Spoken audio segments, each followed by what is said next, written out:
ওই বিভীষিকাময় সময়ে মুসিবতের কালে মানুষগুলো পাগল হয়ে বিশ্বনবীকে খুঁজতে আরম্ভ করবে।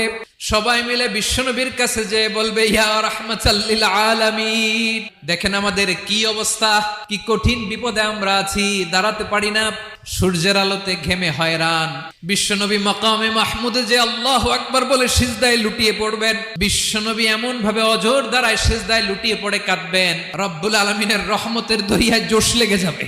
রব্বুল আলামিন এই দৃশ্য থেকে সহ্য করতে পারবেন না। রব্বুল আলামিন বলবেন, ইয়া মুহাম্মদ ইরফা রাসাক, ও নবী আপনি মাথা তোলেন, আপনার কান্না আমি সহ্য করতে পারি না, আজকে আপনি যা চাবেন তাই দেব। ওয়াশফা তুশাফা, যার জন্য সুপারিশ করবেন তার সুপারিশ কবুল করে নেব।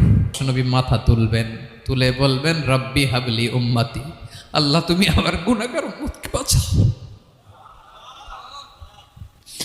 এই দুনিয়ার বুকে রব্বুল আলামিন সব নবীকে